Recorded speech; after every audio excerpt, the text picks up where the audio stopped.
Hello, everyone. Welcome back. That's right, we're back in PowerPoint hell for another Pauper Challenge matchup analysis video. Last one went really well. Got a lot of positive feedback for that one, and it has been 3 months since the last one of these. So meta's changed a little bit. We have had two set releases since, and there has been a lot of challenges that we've played through.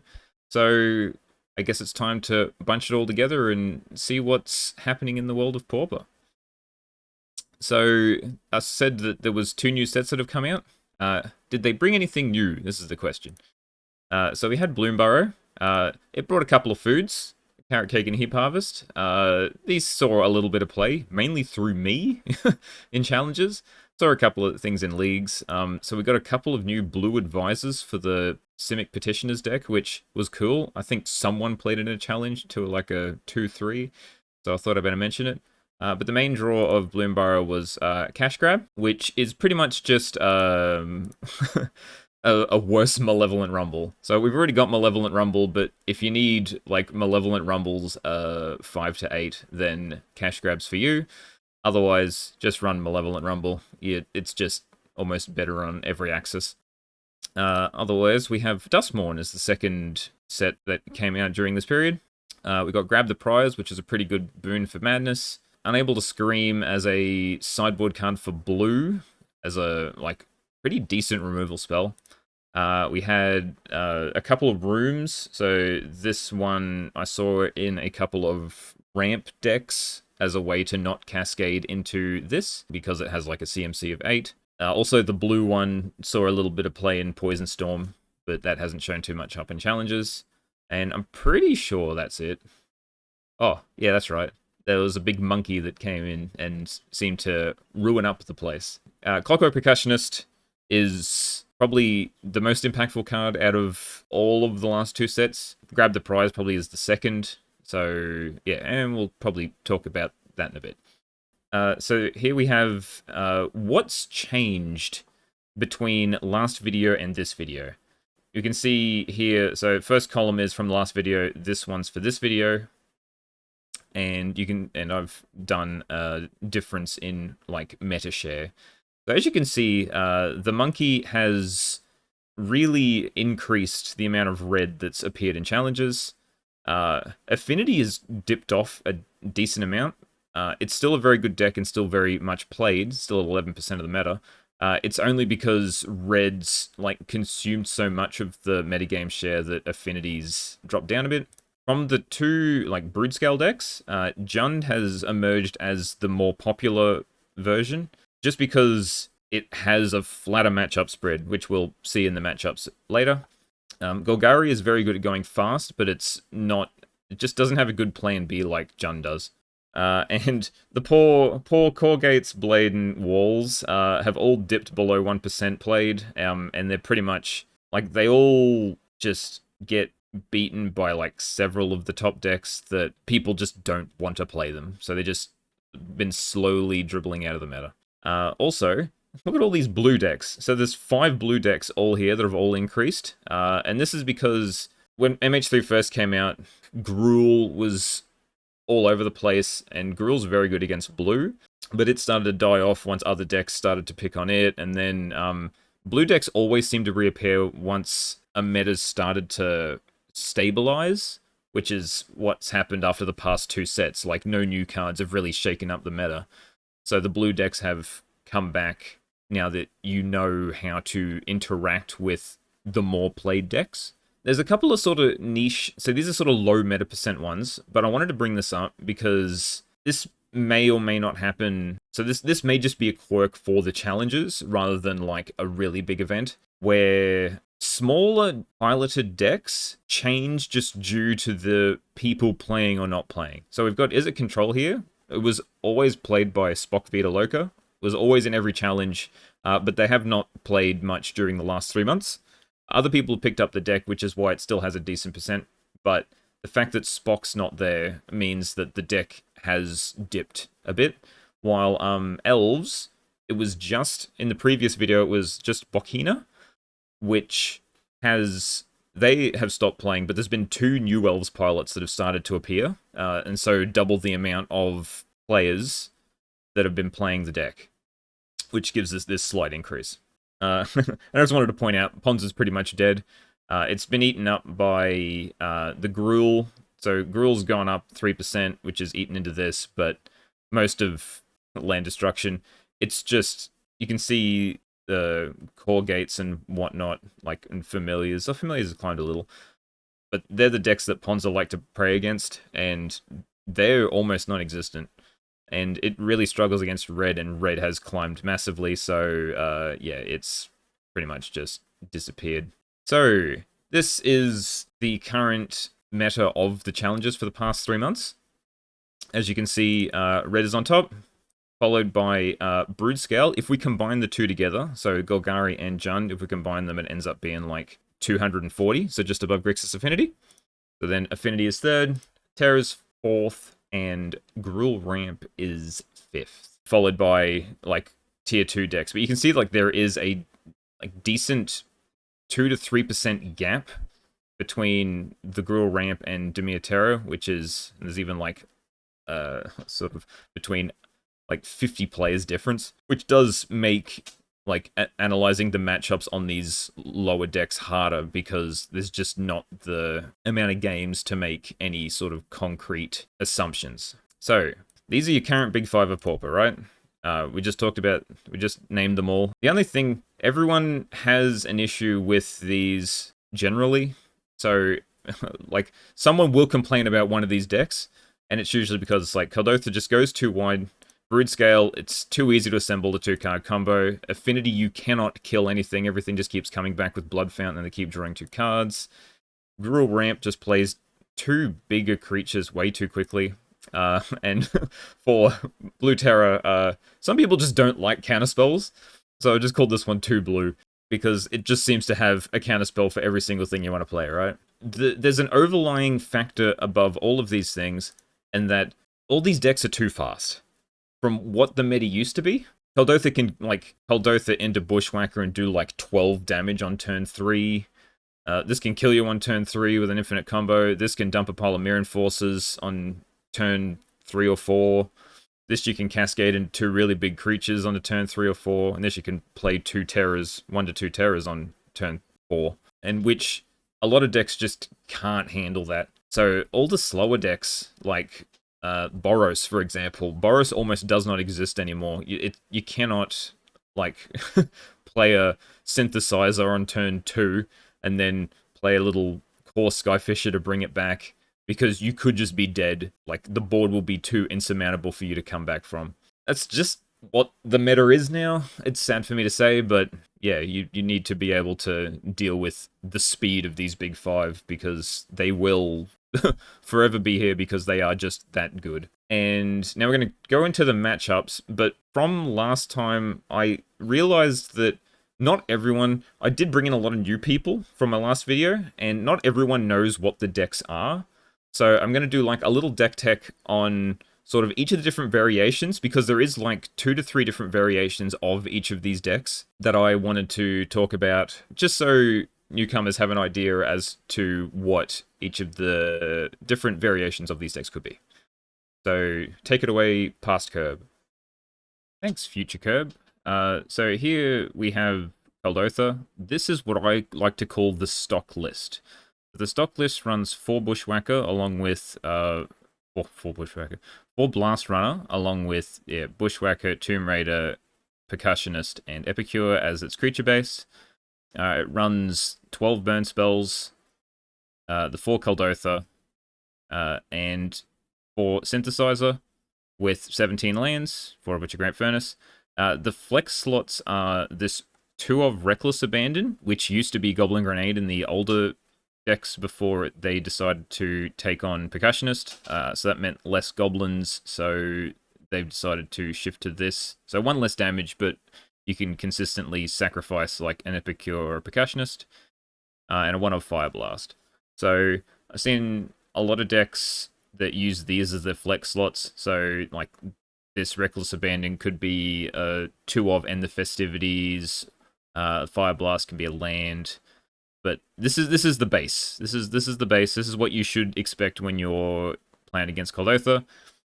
Most of their sideboards consist of 5 3-ofs, and they shuffle around as to what the sideboard options could be.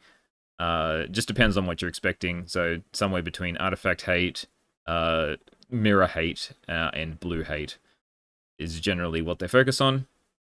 We will go to the next one, which this is one from... I stole this list from Selkis. So they've decided to swap Blast Runner for Lackey, and you can see, like, with the 2 flex slots, so they swapped the Reckless Abandon for End the Festivities and the Fire Blast for an extra land. This one's pretty good because it can cycle itself, and sometimes you do struggle to hit that, like, hit 2 lands to be able to punch things out quickly, so this has been pretty decent. Lackey's pretty good for the mirror, I believe. So this red matchup, so this deck is focused more on the mirror, thanks to the End the Festivities and the Reckless Lackey. It's still got, like, the lethal Bushwhacker plus Rebirth into Bushwhacker line. And yeah, it's hard to block a first striker with 2 power. And it's also pretty good on the block. That's the second most common variation. And then we'll shift to this one that Against played a couple of weeks ago. So they have got neither Blast Runner or Lackey. And it's also not running many Kuldothas. And because of that, it's not running Bushwhacker. And instead it's running Kessig Flamebreather. Because this version's more like the old school burn, where it's trying to grind people out rather than do a lot of burst damage thanks to Bushwhacker and Rebirth. So you've got Flamebreather and Ren's Resolve. Ren's Resolve is using up some of those flex slots because you still got the 12 burn spells and the 4 synthesizer. Well, actually, it's eating up into the Kuldotha Rebirth slots. We still keep 1 because it's a decent card. And it also runs 1 Improvised Club instead of the Reckless Abandon because instant speed and can sacrifice artifacts. And last thing I wanted to point out was it's still the same sort of sideboard, but I wanted to show all the different sideboard options that this deck has. So you've got 2 different kinds of... So this was me looking at a pile of different lists, and I picked 15 different sideboard cards that were in there. So we have Graveyard Hate, we have, like, Weenie Hate, so Electricity and the Festivities and Tectonic Hazard, they're all sort of the same thing. We have the Artifact Hate in Gorilla Shaman, Smash to Smithereens, and Cast into Fire, depends on what you need. Of the Blue Hate in these 2, we have Land Hate in Raise, which is pretty good against red-green and bounce lands. We have Seal of Fire, which is good against Broodscale. We have Unholy Heat, which is good against Broodscale and Terror. Flaring Pain good against Fog. Reckless Impulse is there as sort of good against Affinity. Just something more we need to grind. With that quick deck tech, we'll go back to the matchups. Okay, and here you can see we have the Kuldotha matchups. You can see it's just below 50% win rate.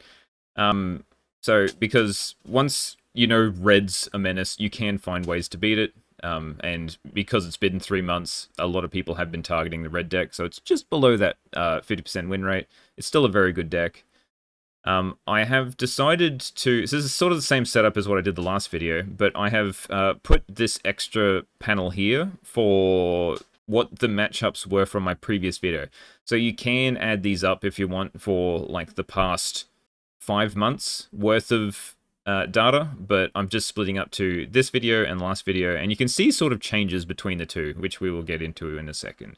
So Kuldotha is the clock of the format. It will kill you by turn 4 or 5 if you just leave it unchecked, and you generally need sort of early interaction, but mainly sweepers or life gain to be able to stem that early bleeding and make sure you don't die to Kuldotha into Bushwhacker, because that is the real threat. This is the way to beat combo decks, because most combo decks generally don't have much interaction, they just focus on their combo. So you can see Cycle Storm here, Jund Broodscale, Golgari Broodscale. So they're your main combo decks of the format. Walls isn't even on here because it hasn't been enough matches. And yeah, all of them are like green positive win rate. So if you want to beat combo, you got to play red. I pointed out that Gardens, so you can see the difference between last video and this video. Gardens used to be unfavorable because it had a lot of sweepers, early removal, and life gain. But Golgari Gardens is now shifted to Jund, and they've added Writhing Chrysalis to be able to have some more game against other decks. But in doing so, they've made their mana base more clunky, and I think they've taken out more life gain. And the speed of the monkey has allowed it to actually improve its win rate against Gardens quite dramatically, which I think is rather interesting. And more recently, it's starting to lose. Like, I think in the next video, it's going to hover around like 12%, just because it has a real obvious target on its head. So you can pick it up with, so like its general weaknesses are like Turbo Fog, White Weenie, Hexproof. So damage prevention, life gain, sweeper, sweeper plus life gain, and stuff like that. You can build your deck to beat this pretty straightforward. They can still not draw you. Yeah, I don't expect it to be this high. Otherwise, you can just tech your deck more for it if it continues to increase in popularity, and then it will just lose more win rate. Interesting things to notice between the current like matchups and the previous matchups. You can see like it should match up green to green, red to red, right? So it's only because these low matchup spreads, so it's sort of like 50-50, but it's just gotten worse, especially with the introduction of Black Turbo Fog. It's quite significantly better against Kuldotha because it doesn't die to one Pyroblast. And also they've decided to not put Flaring Pain in their board as much. So that's why this has that's why this has decreased. Dimir Terror, like it's almost 50-50, and this is almost 50-50, so that shouldn't matter. Gruul Land Destruction is very interesting. I think it's just because it doesn't exist anymore.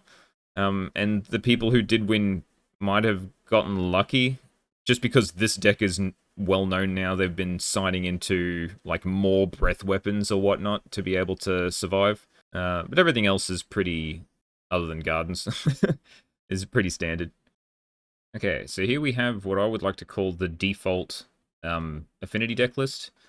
So we've got like Mirror Enforcer, Refurbished Familiar, Karkland Shaman, 1 Kenku. This seems to be like the main creature base this deck runs. 1 to 2 Toxin Analysis, and then like 2 Cast Down for Organic Blast as your removal.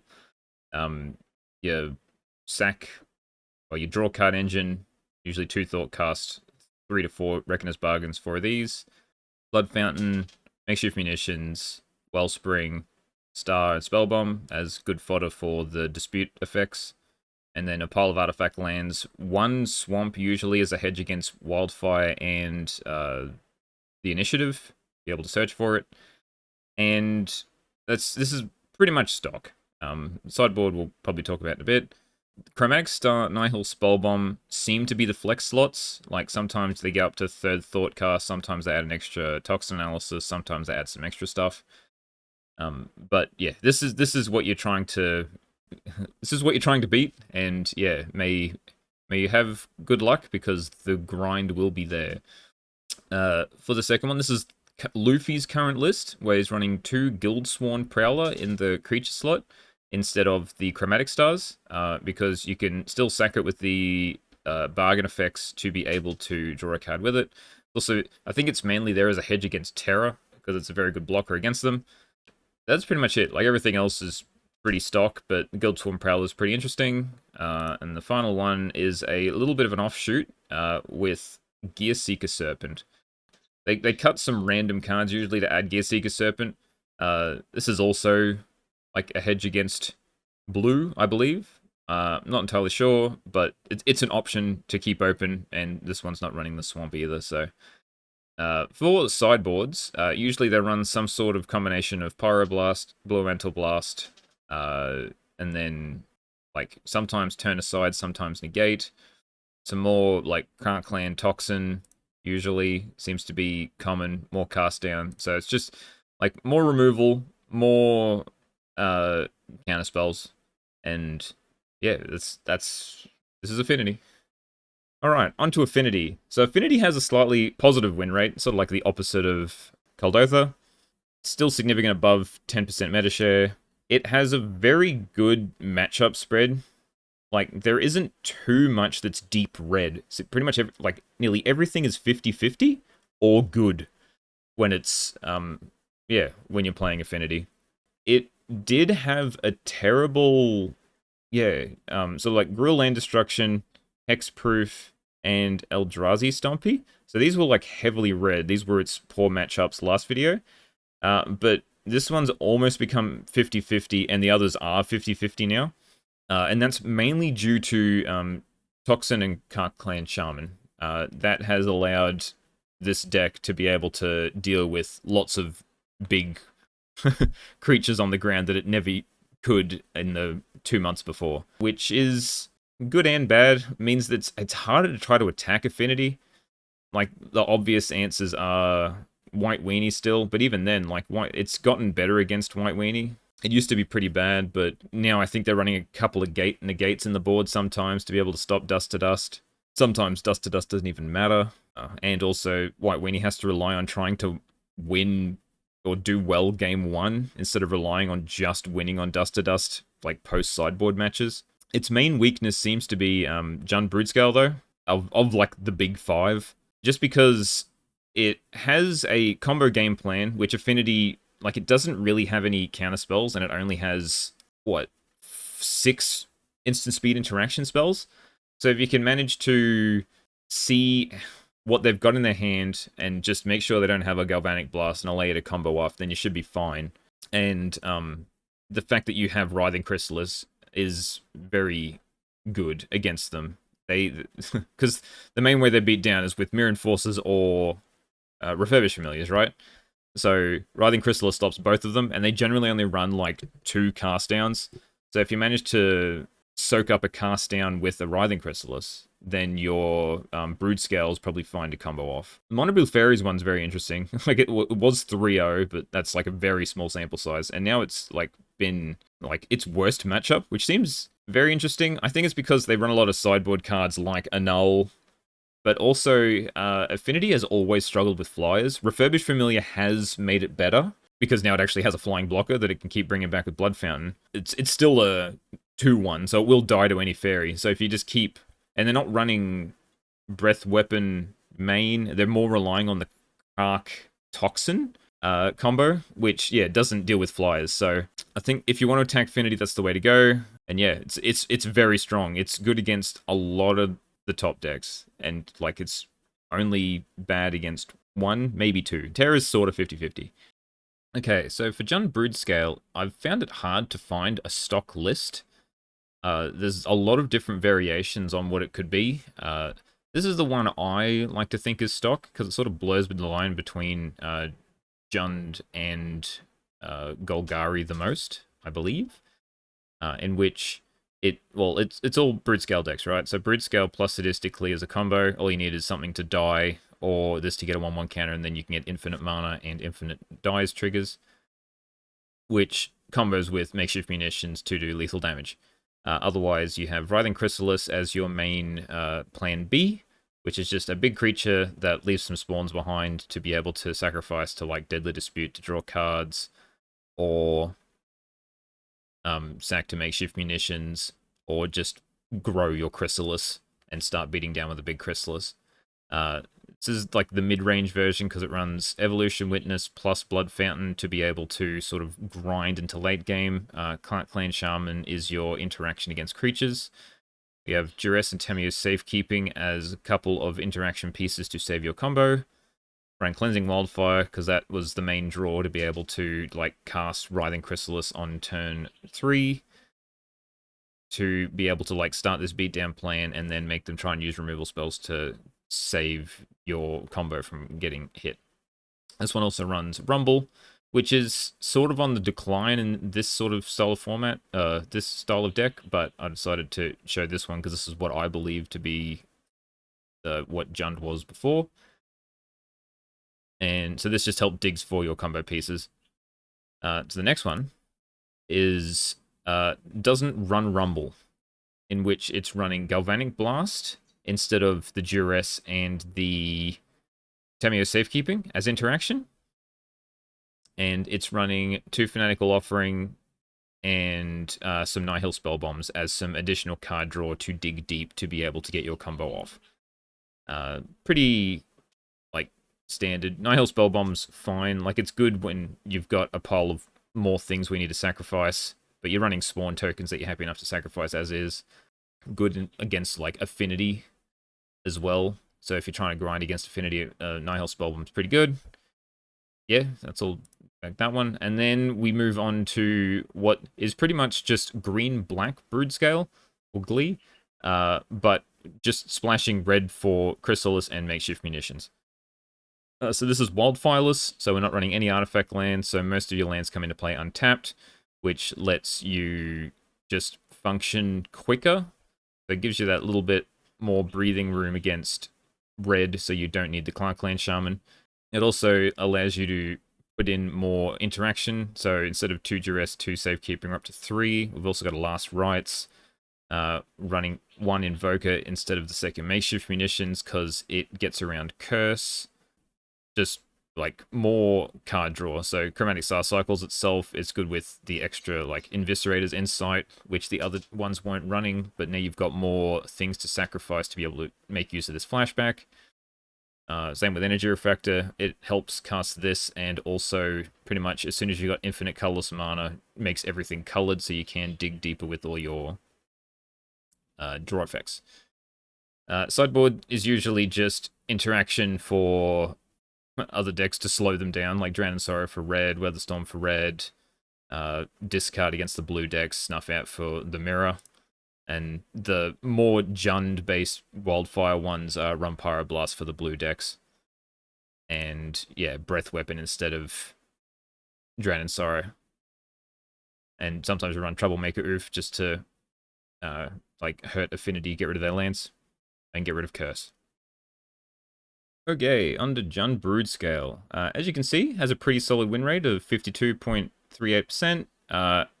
The third highest share of the meta at 8.67%. It is the main combo deck of the format, and because it has a decent plan B, which is why it's picked over Golgari Broodscale. The only thing that Golgari is better at is having disruption, which, as you can see down here, it's like blue, blue, Familiars is blue, blue, blue, blue, blue. Like, nearly everything down the bottom is blue.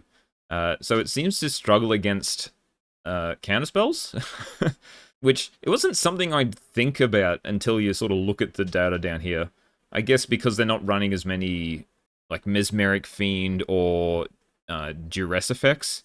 The combo does fold the counterspell, and then if they manage to remove the Chrysalis, then, yeah, you don't really have much left to try and beat the blue decks. It has a very good win rate against a lot of the tier 2 stuff. So Corgates, White Weenie, Elves, like Hexproof, Cycle Storm, Madness. Like, all these are very high percentages. When these other decks are trying to beat the other, like, big 5, which is what they're built to do, they just get trounced by Broodscale. That's why this deck exists, is to pretty much demolish the tier 2, it seems to be. And also Eldrazi Stompy, because it has no interaction. I wanted to make a note here of, recently there's been a lot of Wildfire-less lists, even though I still think the Wildfire list is stock.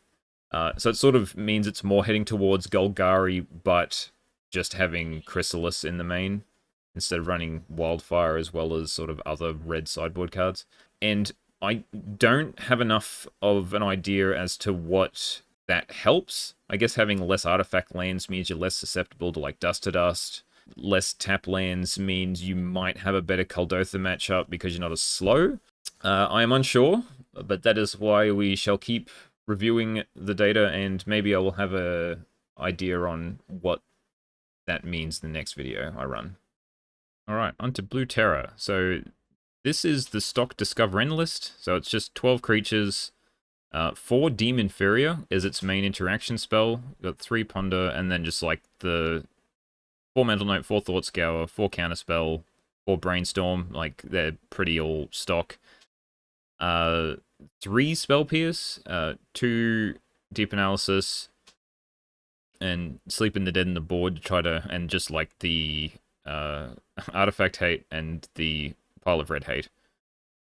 Pretty standard, does very well, played against Discoverin a lot, and he beats me most of the time. Onto this weird one by Luminati. So this one's got an extra creature in Murmuring Mystic, and then it's running a pile of one-ofs of Dragon Wings, which works good against Karkland Shaman to make sure your things don't get killed because it has flying, and also just to fly over a pile of like spawn tokens.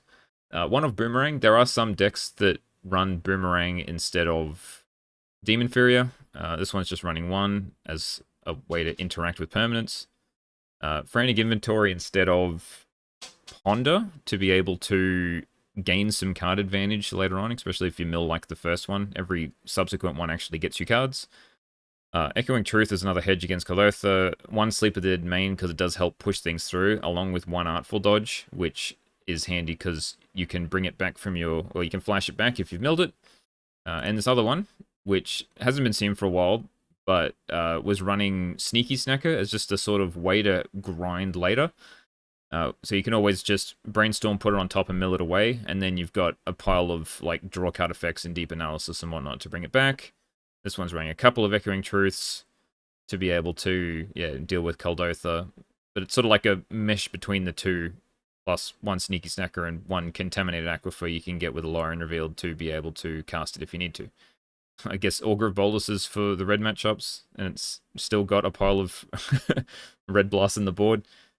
Most of them are usually like Annuls, Steel Sabotage, Murmuring Mystics, Red Hate, and interaction between other decks. And onto Blue Terror. So Blue Terror has the best win rate of all the big five, only just. Like, it just edged out Golgari, Jund Broodscale there, and it's almost the same meta percent as Jund Broodscale as well. Yeah, it has the best win rate. It's the only one of the big five to have a positive win rate against 3 of the other big 5. So if we look over here, we have Jund Broodscale, like decent percentage win rate. Kuldotha, decent percentage win rate, especially with a lot of matches. Affinity is slightly above. We'll call it 50-50. Terra's 50-50, obviously. And the only one it has below is Gruul. So 1, 2, 3. So it's like 50-50 and 2 positives, with only 1 bad matchup of the big 5. So this is why I believe Terra seems to be like the best deck of the format, in quotations. It's still, its main weakness, as you can see here, is what I like to call go wide green decks, which from last time I said it was complete dog to elves. It still is. I'm actually one of these losses. I lost to Discoverin because they went turn 1 Delver, turn 2 Delver, flip both, and then counted everything I could do from there. So you can win on blue, but it is very hard. And yeah, Gruul is Stumpy. So this is what I believe the main reason Gruul exists, is to beat up Blue Terror, but we'll get to that because it is the 5th of the big 5, and we're yet to do all 5. Yeah, its win rate was higher from the last video, so it was the deck to beat last video. It still has the highest win rate. I have a feeling, just because this deck, like, it is consistent with Brainstorm plus milling, but sometimes you just draw a pile of terrors and no thought scales and whatnot, and that's what I've just said. I have a feeling that just variance mainly, and like more matches, means it's just picked up more losses. Because look at all that green. There was a hell of a lot more green than there is now. There's more red. But it's still very good deck. You just, if you're playing against it, you just got to hope that they draw very awkwardly. Like, don't flip Delvers, don't mill spells, stuff like that, or don't hit triple Terror on turn 4. And yeah, and then you'll have a good time. Otherwise, deck is good. Okay, so lastly we have Gruul Ramp, or Gruul Eldrazi Stumpy as I like to call it. This is what I would call the stock list. So, just, Arbor Elf plus land enchantments, trying to ramp into Repurposer, Chrysalis, and then the big Cascaders, or the Avenging Hunter. This list runs Lead the Stampede. This is usually the flex slot. Sometimes it's You Meet in a Tavern, sometimes it's other various cards, like Bannerhide, Crew Shock, and stuff like that. Otherwise, and you rumble into hopefully a Cascader early, or you try and hit a land enchantment if you need it. Deck's pretty one-dimensional, but works pretty well. Sideboard, same thing for red, for artifacts, for red, for terror. Onto the second one. This one has changed, so there's no You Meet in the Tavern. This one's running Shin of Life's Roar and Rancor, just as sort of a more aggressive route. So instead of, it's hoping to high roll better, I believe. So instead of, so the difference between this version and the last one is it's got Jewel Thief and Rancor and a Sheenan of Life's Roar instead of the Lead the Stampede. And this is just to like help all these creatures get through. That's what Sheenan and Rancor does. So you just need to hit hard and fast, and sometimes they just get chumped forever by spawn tokens. So being able to put a Rancor on a Writhing Chrysalis that's a 6/7 does really help punch through that damage. And Sheenan of Life's Roar, if you manage to channel it, or even if you just cascade into it, will let all your other creatures be unblocked that turn, which is pretty cool. And for the last one, they've decided to cut, so they're more focused on Malevolent Rumble, so they're up to 4. So they've got Bannerhide Crew Shock in the board, in the main. This is like an instant speed combat trick, and it also, like 7 mana to put 4 1/1 counters on something is actually pretty decent. So it sort of helps get more cards with Malevolent Rumble. Also runs 4 Nyxborn Hydra, 4 Jewel Thief. So it's cut Generous Ent. Generous Ent's mainly there to help get your red source, but because you're running Jewel Thief, you can just run straight flat mountains. It does make Utopia Sprawl a little more awkward if you keep drawing the mountains, but it just makes it more sort of streamlined to hit those aggressive tramplers quicker. And here's some tech in the sideboard for Broodscale. Looks like everything in the sides for Broodscale, because this, and this all sort of... This you can use to counter a Glee. This you can kill a Broodscale in response. And this, if they don't have the particular right like munitions or whatever to combo off, this will kill them. So that's this deck. And lastly, of the big 5, we have Gruul Ramp. So it's slightly below 50% win rate. I think it's actually less than Kuldotha. I can't remember. And 7% meta share. It's good against every deck that tries to pay fairly, which is mostly blue decks. Because of the cascade mechanic, every time you cast one of those big cascaders, you get a free spell, and they have to try to counter both. And that's what sort of makes it over the top of these blue decks. It's also good against White Weenie, which tries to play fair, and Gardens, which just tries to kill stuff. But when nearly all your creatures like produce 2 creatures, it's hard for their spot removal to deal with anything. It's terrible against combo decks. So 2 Broodscale decks, Elves is sort of a combo deck. It pretty much just tries to make big creatures really quickly. And Cycle Storm, so look at the heavy red, and it's all literally combo decks. And this is just because it has no way of interacting with the combo. It tries to go big creatures really fast. If that doesn't work, they just die. And yeah, and this is the other problem, why I think the percentage is low, even though it has like a really good matchup spread. The game plan is pretty linear, so it's like play land aura or arbor elf, play, and then try and play big creature.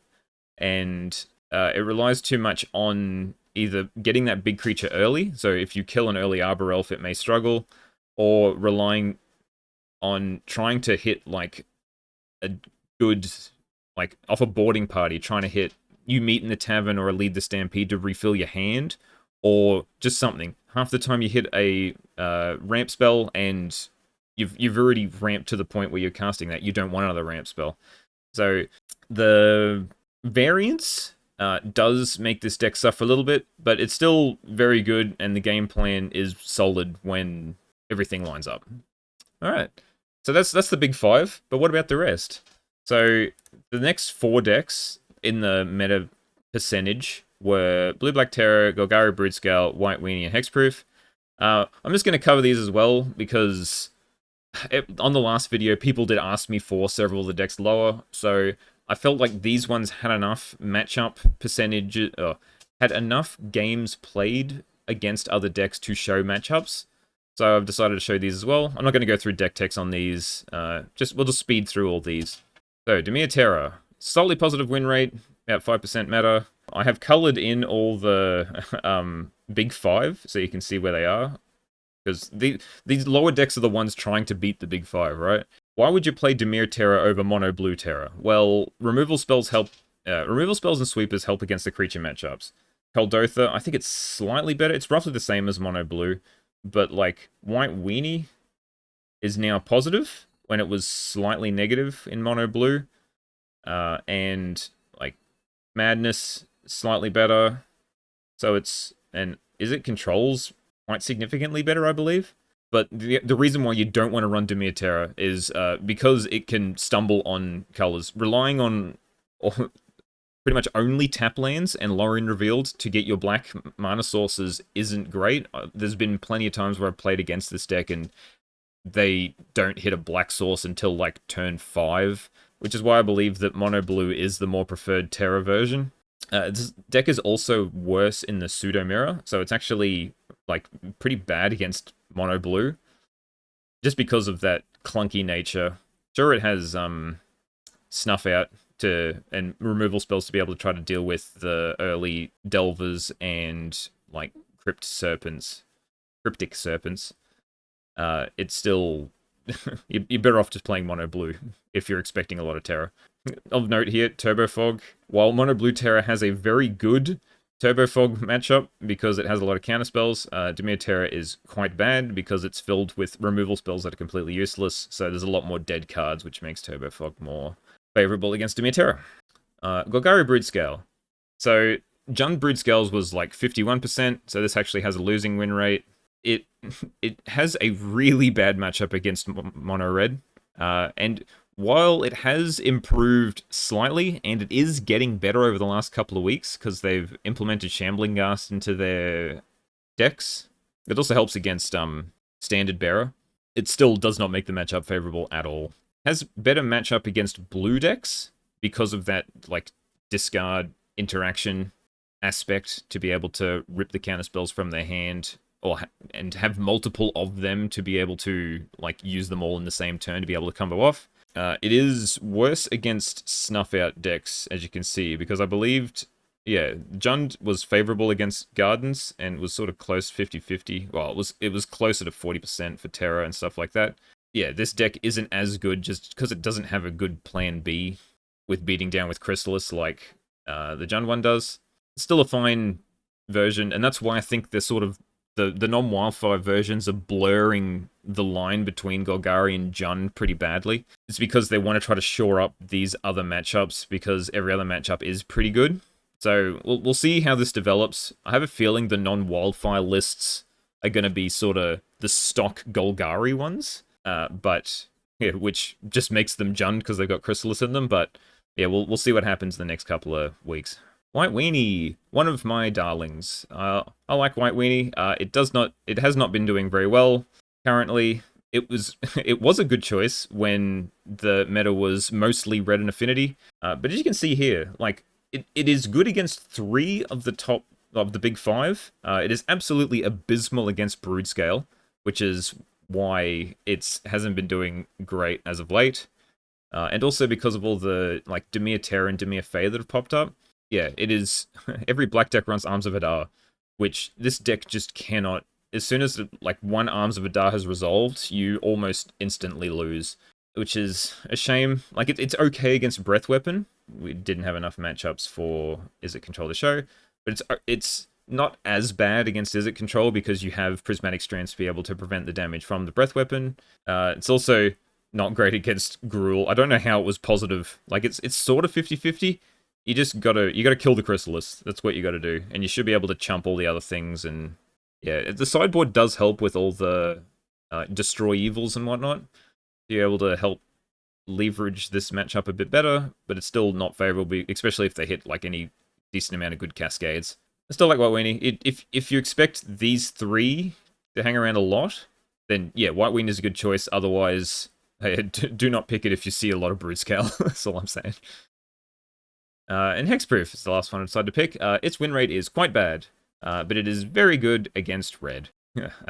So I have a feeling. So this is why metas are sort of weird, because if Jund Broodscale gets good, so even though this is actually bad against Jund Broodscale, if other people are trying to beat this with like the decks to beat Jund Broodscale are Kuldotha and blue decks, this is actually a good option, except unless it's Mono Blue Terra, because it beats up on like all those decks that try and just use spot removal to beat up Broodscale decks. So that's why it's very good against, well, Kuldotha, because it has like repeatable big life gain. It's good against Terra because generally their only removal is like cast down and whatnot, which you can't use against them. And same with Desert Control. Like it's very good against blue-red because they don't even have any edicts in the sideboard. The only problem is it's gotten a lot of splash damage from mono blue, or from Affinity, because a lot of the blue decks are running Annul, so that's just an extra hate card against Hexproof. So it's a good deck to pick when sort of maybe like Broodscale is up, but Hexproof, but Affinity is down, stuff like that. This deck was very good against Affinity, as you can see. Like, look at that win percentage. But then Affinity found Toxin Analysis to put with Clarkland Shaman, and this made this matchup a heck of a lot worse. Look, it's currently 50-50, but it was a heck of a lot better. Okay, so here's all the decks from the challenges from the past 3 months ordered by win rate. As per usual, every time I do this, I like to just show what they are, even with the one-off decks. So we have a Grixis control deck, which is pretty much Dimir control splashing red for like breath weapon and stuff like that. It's not a wildfire list. It managed to 4-2. It was cool. And there was also like, there's a Golgari Sacrifice deck, which is sort of like Golgari Broodscale, but without the Broodscale. This weird Rakdos Kiln Fiend deck. They used Tainted Strike, and a Dimir Madness deck, which is pretty much just Rakdos Madness, but with more blue cards, like Modern Age. Very cool. But all of them are pretty useless. This like, having like a 1-4-2 does not show that a very solid performance. So we will get rid of everything that was below 10, and we end up with walls on top. So this is interesting because it's a small sample size, but because of the Pauper qualifier that I took. So it's a challenge, but not one of the normal weekly ones. It was because it was a 200 player qualifier, and the fact that 2 pilots managed to, well, one was A-Pass and he managed to top 4, and the other one managed to top 16, I believe. And between both of them, it ended up with like a 70% win rate. And because it was like an 8 to 9 round event, there was just more wins in that event than sort of flattened across the normal challenges, if that makes any sense. That's why this is so high. If it wasn't for that qualifier, it'd probably be sort of down within the 52s. And this was because it was such a large event. Like, Wall's main issue is Snuff Out decks and Clarkland Shaman. It managed to avoid all the Clarkland Shamans just because there was so many more decks, and there was a high percentage of Kuldotha. So that's how that's managed to come up on top. My other beloved deck of Turbo Fog is the second most highest deck, and this is because of the recent adaptation to Green-Black Fog, in which the Green-Black Fog, because of Mono Blue Terra, nearly every red deck like Grixis, Affinity, and Kuldotha are using Pyroblast, and that made Green-Blue Turbo Fog pretty bad because all of its card draw would just get countered and then it would just flail over and die. The fact that Green-Black has now started to come to existence has really helped. Like, it is very good matchup against Kuldotha and Affinity, just because of having no blue to be able to Pyroblast, and because Kuldotha still doesn't want to run Flaring Pain. Yeah, cool deck. I understand why it has this win rate, just because it is very good against these two. It's pretty terrible against these two of the top 5, but if you can avoid it, it's also like decent-ish against a lot of the tier 2, so that's what's up there. And Dimir Faye, coming back from what we called dead on the last video, has managed to record a decent win rate with a decent amount of pilots. And Izzet Control is also... So the fact that there's 2 fairy decks is rather interesting, considering they were dead for a bit, but they must be decent against red. Izzet Control is very good against red, which is why it's up here. So I found this to be very interesting. So I just wanted to point out something that, like, sure, there's the big 5, and there's anything, and those other sort of lower tier decks that, like, more have opportunity to win, but pretty much anything can win on its day. So we had Boy, who's won twice within 3 weeks, with Dredge being like the only pilot both those 2 times. They felt the deck was strong and graveyard hate was very little, and is not wrong. Red seems to run 2 relics sometimes, and I think Affinity has mostly cut Nihil Spellbomb from the main, and they said as soon as they see Graveyard Hate, they'll just jump ship from Dredge, which is pretty much how Dredge works. I think I mentioned this in one of my videos. And Seasons of Mist decided to play Tribe for a week or 2 there, and they managed to win, and that's because Snuff Out decks are at an all-time low, and they did not, which is, like, historically Tribe's worst matchup. Just having 2 Snuff Outs in hand when you've trying to combo off is very hard. And they've managed to, look, they played against 2 Terrors, red, blue-red control, all of which, like, red removal is pretty easy to stop for Tribe, but black removal is not. So the fact that they didn't play against any red is pretty much what made them win. So what both these 2 things have in common, and is the point I'm trying to make with this bit is that sometimes it's about finding what isn't in the meta. So Tribe noticed that it's like Snuff Out and black removal is an all-time low, managed to win. Dredge noticed that Graveyard Hate was an all-time low, managed to win. Some decks, like, have a very crippling weakness that just means no one wants to play them. But if that weakness you have not seen in quite a while, you can, like, bring that deck back to make that weak, like, until the weakness appears back, that deck will stand a good chance. All right, and that leads us to the end of this. So we're just going to wrap up what we've talked about over the past probably God knows how many minutes. So not much has changed since Modern Horizons 3. The same 5 decks are vying for the top spot. So yeah, if you watched my last video, it's the same top 5. The challenges meta changes from week to week, just because there is so many viable decks. You've got the big 5, you've got like the 4 other I've got there, and then there was the 2 other decks I just showed that have won, and plus there's still several others.